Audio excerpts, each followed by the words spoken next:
Hello, good morning. My name is Raina. Welcome back. Today we are harvesting some black beans and we're going to check and see if maybe our sweet potatoes are ready to harvest as well. All right, let's get into it. By the way, if you're new here, my name is Raina. Welcome. I love to share about gardening, cooking, outdoor adventures. If that sounds like something you might be interested in, feel free to click the subscribe button and ring the notification bell so you'll be the first to hear about all my upcoming videos. First thing, I'm going to have to remove some of our netting.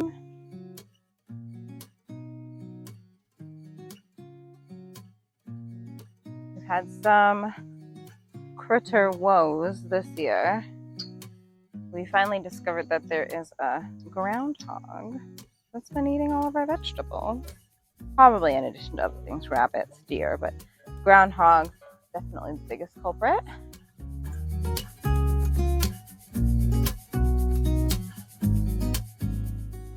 I planted these black beans back in mid-May when I planted my sweet potato plants.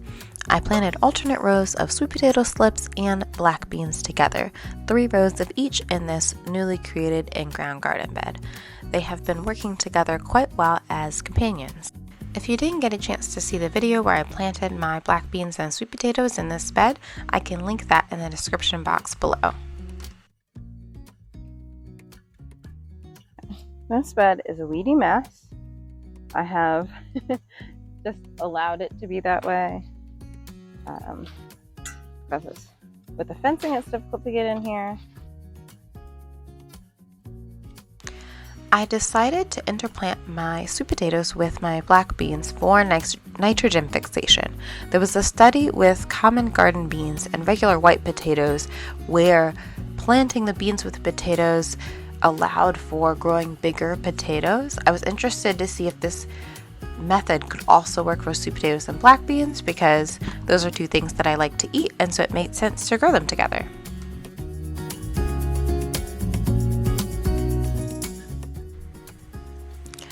I know that the black beans are ready because the pods have dried and you can see that they look slightly more brown than the green of the leaves. As I'm harvesting the black beans, I'm also cutting back some of the bean plants. Oh, thank you so much.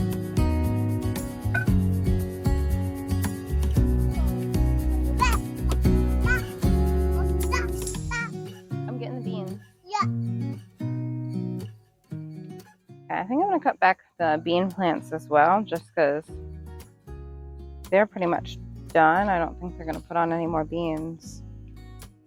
And this way, I can really know what I'm looking at when I go to take a look at these potatoes. I am, however, not taking the bean plants up by the root. I want the roots to stay in the ground because roots of bean plants help to fix nitrogen, which helps other plants to grow. And I want to have those properties stay in my soil.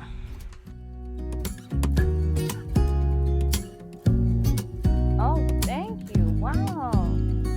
Oh. Nice job. Oh, no. We don't want any water on our beans. No, thank you.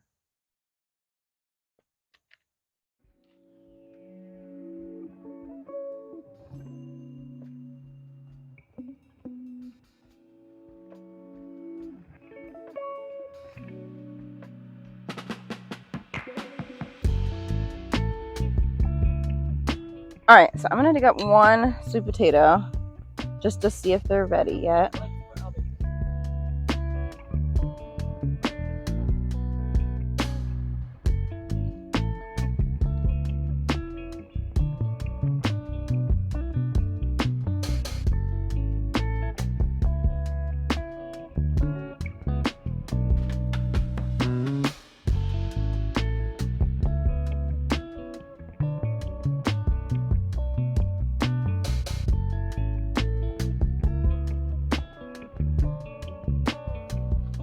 Okay, very small, so not ready.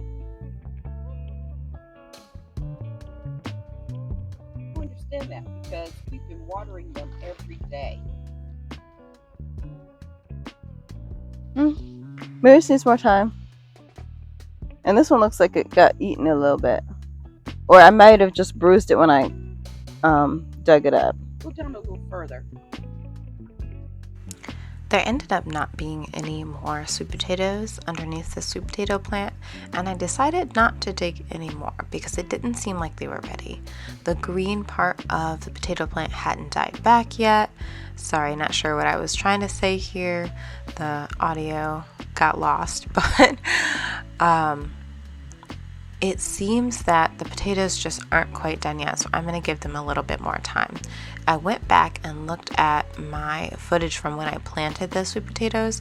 They were planted on May 13th with the black beans, and the variety that I bought, the Centennial sweet potatoes, are supposed to be 90 days to harvest, and it has been 90 days by the time I'm filming this.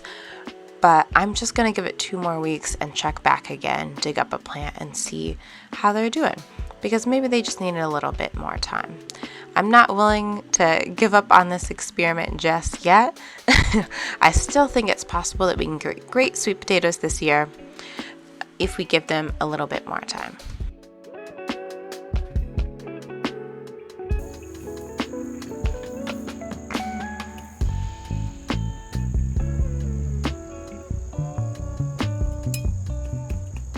Because we have had so much issues with critters getting into our veggies, I am going to take whatever I have left of the fencing and wrap it around the remaining raised beds using more of my t-shirt ties to try and secure them to the fence posts.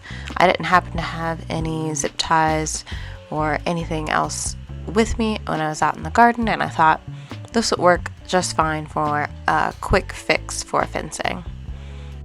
If anyone else is dealing with chipmunks or squirrels or groundhogs, rabbits, etc., getting into their garden and munching on their veggie plants, let me know what other solutions you guys have used.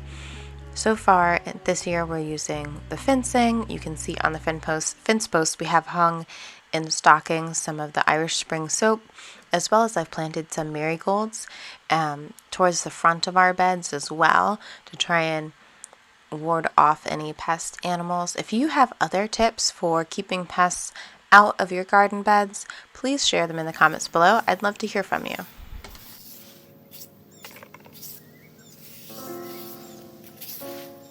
Time for me to clean up my garden mess and get back to chasing around my little one.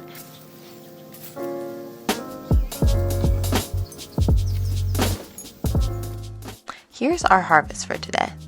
I'm pretty impressed with how many black beans I was able to grow in just a few small beds and some containers. Black beans are one of the weekly staples in our family's dinners, so I'm looking forward to taste testing these beans and seeing the true test of how well the garden is doing, the taste test. Here's a quick look at how the rest of the garden is doing. Our Cinderella pumpkin is growing so big. I'm so excited for it to reach its full potential and decorate my table for the fall season.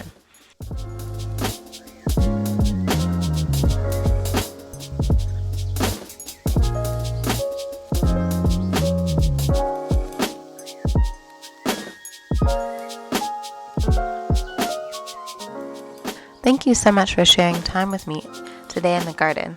It has been a fun experiment to test out different companion planting methods this year and see how different plants can work together. I'm eager to check back in on my sweet potatoes and see what they produced and if planting them with beans affected our garden harvest. Until next time, I'll link my gardening playlist and my companion planting video in the description below. See you in the next one, friend. Bye!